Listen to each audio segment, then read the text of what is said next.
Galit na tinanong ni Song Yan ang ating bida kung bakit tila hindi siya nagmamadali sa kabila ng paparating na panganib.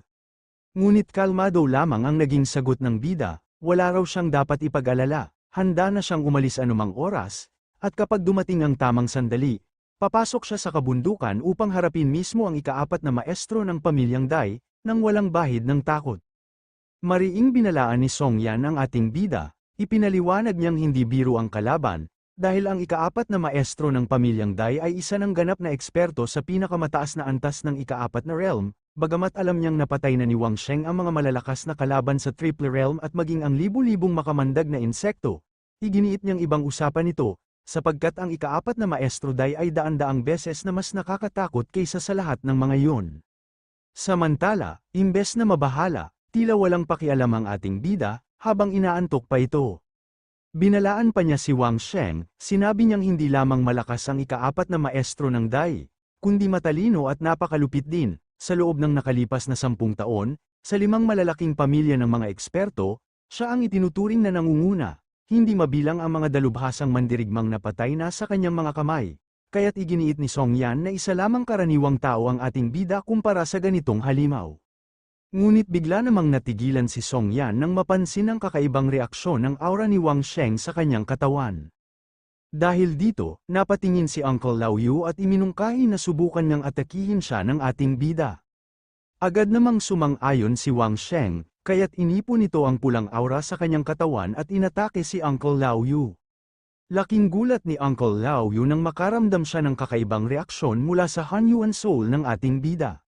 Dahil dito, agad niyang isinara ang pinto, at nagmadali itong tignan ng Han Yuan Soul ng ating bida gamit ang salamin.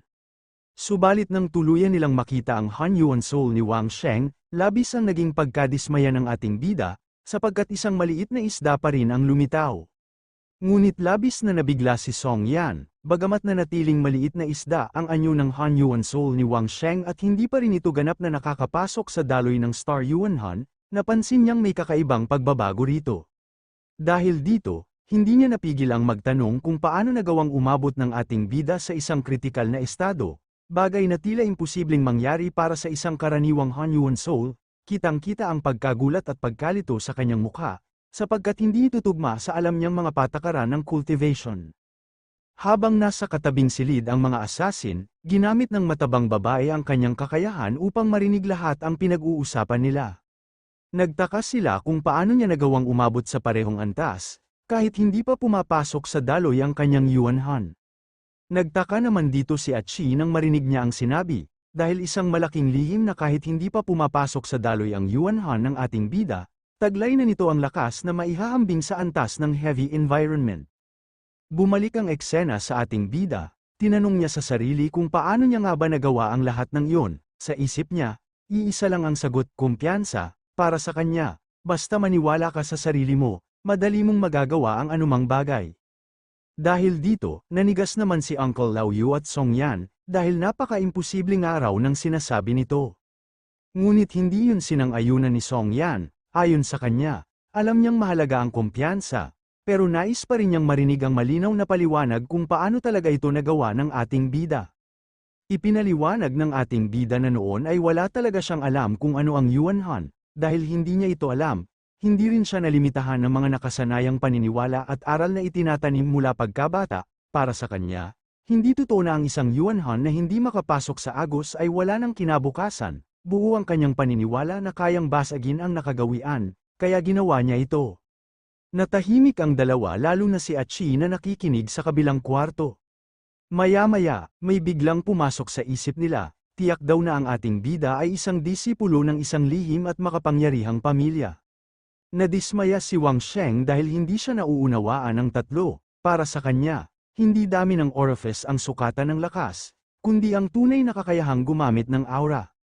Tinanong siya ni Song Yan kung ilang orifice na ang mayroon siya ngayon.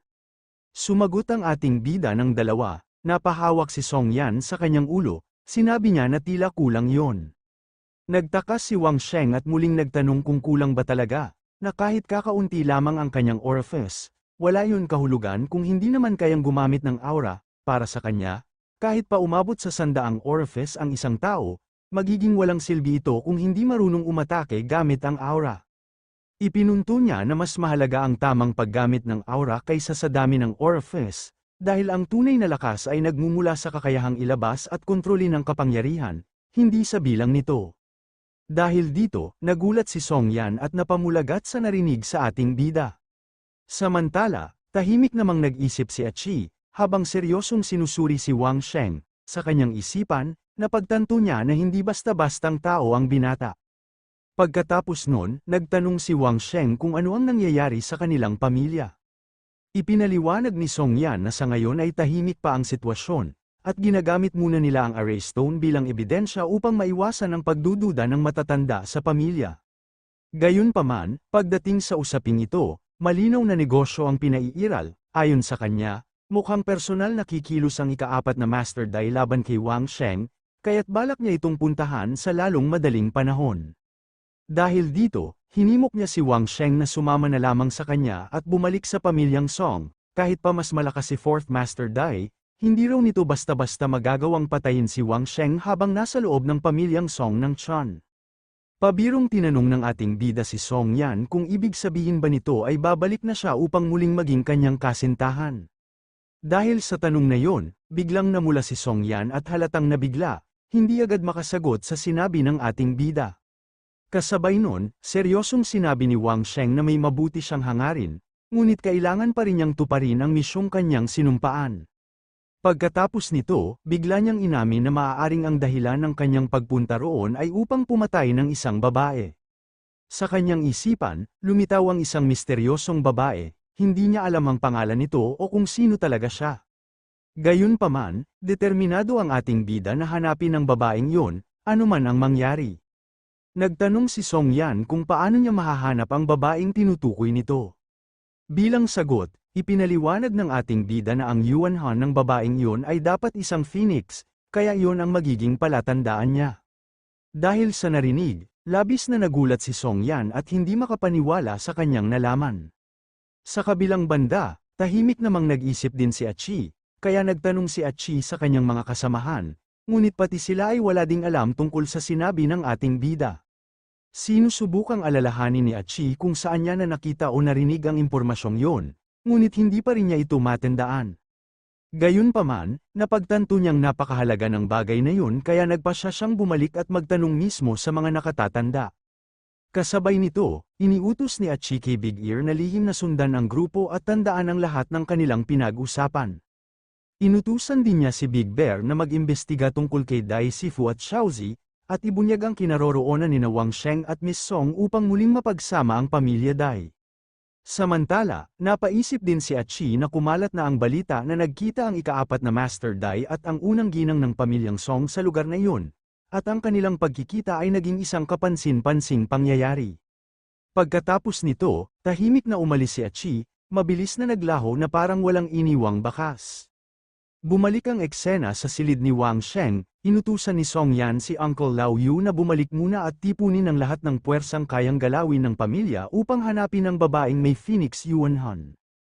Ngunit mariing tumanggi si Uncle Lao Yu at sinabi na hindi pa siya maaaring umalis dahil kailangan pa niyang manatili upang protektahan siya. Ngunit hindi pumayag si Song Yan, kaya pilit niyang itinulak si Uncle Lao Yu palabas ng silid. Nang tuluyan itong makalabas, wala na siyang nagawa kundi tanggapin ang nangyari, habang si Song Yan ay nagpasalamat pa sa kanya. Kasabay nito, agad na isinara ni Song Yan ang pinto at masayang umupo sa kama ni Wang Sheng.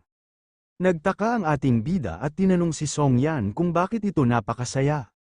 Ngunit agad siyang sinagot ni Song Yan, habang namumula ang mukha, at mabilis na iniba ang usapan. Sinabi niyang problema pa rin si 4th Master Dai at tinanong kung ano ang balak gawin ng ating bida tungkol dito. Sumagot ang ating bida habang nakamasid ito sa labas na tatalunin niyang araw ito. Tinawanan siya ni Song Yan at sinabing biro lamang yun, ipinaliwanag niyang hindi ganoon kadali ang pumatay, lalo na't si 4th Master Dai ang pangunahing haligi ng pamilyang Dai at may mahigit 100 eksperto ang nagbabantay sa kanya, kaya't paano raw nila ito mapapatay kung hindi man lang sila makalapit. Ngumiti ang ating bida at mariing sinabi na sino raw ba ang nagsabing kailangan mong lumapit ng ilang hakbang para pumatay. Dahil dito, lalong nainis si Song Yan at sinabihan siyang tigilan ang pagbibiro at seryosohin ang usapan, habang binabato pa siya ng unan sa inis. Tumawa ang ating bida at sinabing huwag siyang alalahanin dahil mabilis daw siyang tumakbo, ipinagmalaki pa niyang kapag nakarating siya sa gubat ng bundok, kahit ang Fourth Master Dai ay hindi raw siya maaabutan. Ngunit sa kabila ng kanyang biro at kumpiyansa, paalala pa rin ni Song Yan na mag-ingat siya, bakas sa kanyang mga mata ang pag-aalala. Sa kabilang kwarto, sinabi ng matabang babae na posibleng nakapagtago ang barbaro sa gubat upang makatakas, ngunit dahil hindi sakop ng quadruple realm ang kakayahan nito, naniniwala siyang sa oras na makita ito ng Fourth Master, imposibleng makaligtas o makatakas pa. Nagtanong si Wang Sheng kung nasaan na ngayon si Fourth Master Dai, dahil napakahalaga ng eksaktong lokasyon ng sniper. Ipinaliwanag ni Song Yan na kasalukuyan pa rin itong nasa bahay ng pamilyang Dai at balak pumunta sa Lincheng upang patayin si Dai Wan bilang alay. Sinabi naman ng ating bida, ang mga nakatatanda ay nasa panig ni Fourth Master Dai at wala ni isa sa kanila ang handang magsakripisyo. Sa huli, pabirong sinabi ni Song Yan na ang ulo ang pinakaangkop na target, habang siya ay napabuntong hininga at niyakap ang unan, iniisip ang pagkakaiba ng kanilang pag-iisip, ang kanyang pag-aalala laban sa pagiging simple ni Wang Sheng. Sinabi ng matabang babae na naiparating na ni Big Bear ang balita kay Fourth Master Dai na sina Song Yan at Wang Sheng ay nasa panig ng Shanglin City, dagdag pa niya, kapag pinatay ni Fourth Master Dai ang manugang ng pamilyang Song, tiyak na magkakaroon ng malaking kaguluhan, sa kanyang isip, humanga siya sa talino ni Achi, dahil nagawa nitong itulak ang mga pangyayari hanggang sa ganitong punto. Kasabay nito, nagpa siya si Wang Sheng na maagang kumilos at silipin ang sitwasyon, upang makita kung may pagkakataon siyang patayin si Fourth Master Dai. Nang marinig ito, naiinis siyang binalaan ni Song Yan na kung nais lamang niyang mamatay, maaari na siyang umalis, at huwag mag-alala dahil siya na raw ang baalang mag-ayos ng kanyang bangkay pagkatapos. Walang pag-aalinlangan, tumugon si Wang Sheng at nagpasalamat pa. Pagkatapos nito, inilabas niya ang kanyang mga gamit at lihim na sandata, malinaw na handang-handa na siyang kumilos para sa susunod na laban. Kinabukasan, dumating sina Wang Sheng at Song Yan sa tarangkahan ng lungsod. Habang naglalakad sila, pabirong sinabi ni Wang Sheng na akala niya ay kukunin na ni Song Yan ang kanyang bangkay kapag namatay siya, at nagtaka kung bakit tila napakatalino raw nito. Dahil sa sinabi niya, biglang namula si Song Yan at halatang nainis. Ngunit mabilis niyang sinagot na hindi naman siya nag-aalala kay Wang Sheng. Sa gitna ng kanilang usapan, may isang babae ang dumaan at napatingin si Wang Sheng. Dahil dito, bigla na lamang nagalit si Song Yan, at nasabi nito sa kanyang sarili na siya nga raw ang kukuha ng bangkay nito kapag siya ay namatay. Grabe naman talagang magselos ang mga babae. Makalipas ang ilang sandali, habang naglalakad sila, ipinahayag ni Song Yan, darating si Fourth Master Dai at ang kanyang grupo makalipas ang humigit kumulang 3 araw, tiyak na pipiliin nila ang lugar kung saan namatay si Dai Wan upang magsagawa ng seremonyang pang-alaala para sa kanya. Dahil malawak ang lugar na iyon, kaya nitong maglaman ng daan-daang katao, dahilan upang maging perpekto itong puok para sa nasabing pagtitipon, at posibleng maging sentro rin ng mga susunod na pangyayari. Habang naglalakad sila, napansin ng ating bida ang isang mataas na bundok na maaaring maging perpektong pwesto para sa kanyang sniper. Dahil dito, agad na tumunguron si Wang Sheng upang paghandaan ang kanyang plano. Habang nakasunod si Song Yan, napagod ito at nagreklamo dahil ilang burol na ang kanilang nalampasan. Ngunit wala pa rin silang makitang tamang pwesto, iminungkahi niya na baka sapat na ang pinakamataas na burol na kanilang nadaanan. Ngunit biglang huminto ang ating bida at napansin ang isang mas angkop na lugar. Sinabi naman ni Song Yan, kung may taong nasa pinakatuktok ng bundok, tiyak na agad itong makikita mula sa ibaba, kaya tinanong niya ang ating bida kung sigurado nga raw ito. Wala naman pakialam si Wang Sheng sa sinabi niya, kaya masaya lamang itong nag-ukay gamit ang kanyang pala. Doon, pinagmamasdan pala sila ng matabang babae, habang tumatawa pa ito sa ginagawa ng ating bida, dahil gumagawa raw ito ng isang malaking kalokohan.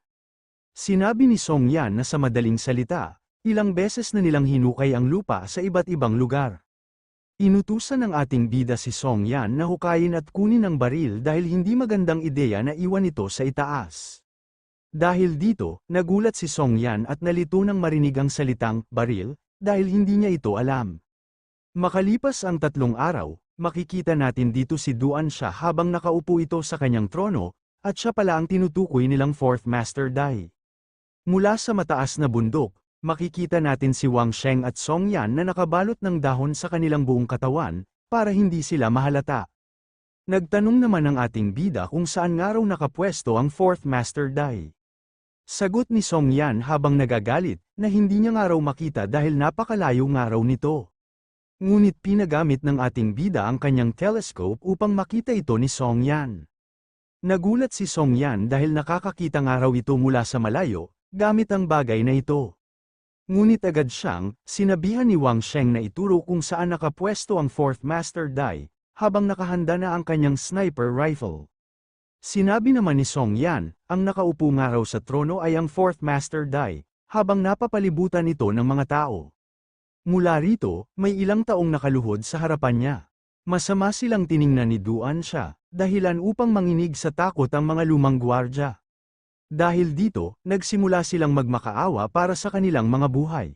Bago niya patayin ang mga ito, sinisi niya ang mga gwardya, sapagkat noong mamatay si Young Master 1, wala man lang ni isa sa kanila ang nakaprotekta rito, para kay Duan Sha, wala silang silbi at bigo silang gampanan ang kanilang tungkulin. Kasabay nun, walang awa niyang pinutol ang mga ulo nito ng sabay-sabay. Nakita naman lahat ng ating bida ang pangyayari, kaya napagtanto niya na ang taong ito ay hindi basta-basta. Ayon sa kanyang obserbasyon, ang lakas ng kalaban ay karapat-dapat sa rurok ng ika-4 na antas ng realm, malupit, walang awa, at tunay na karapat-dapat sa reputasyong tinataglay nito.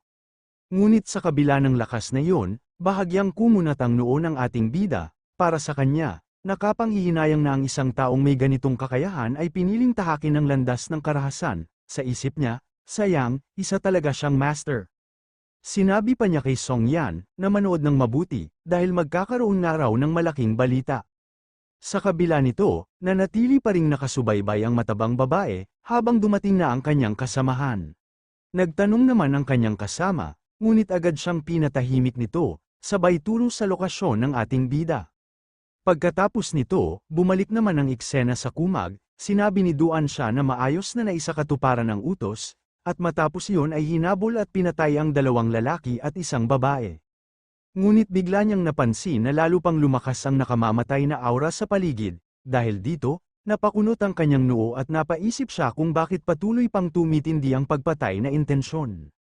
Ngunit hindi na niya ito pinansin dahil wala naman itong nakikitang malapit sa kanya. Kaya nung tumutok na ang sniper ng ating bida sa kanya, bigla na lamang nag-iba ang ekspresyon nito. Mula sa taas, kinalabit na ng ating bida ang kanyang sniper rifle, dahilan upang mag-iwan ito ng malakas na tunog. Dahil dito, bigla na lamang natakot si Song Yan, dahil ngayon lamang siyang nakakita ng ganito. Habang nagsasalita si Duan Sha at binabanggit ang pangalan ni Dai Wan, sa isang iglap ay sumabog ang ulo nito matapos tamaan ng sniper rifle ng ating bida. Wala man lang itong kaalam-alam na yun na pala ang kanyang huling sandali.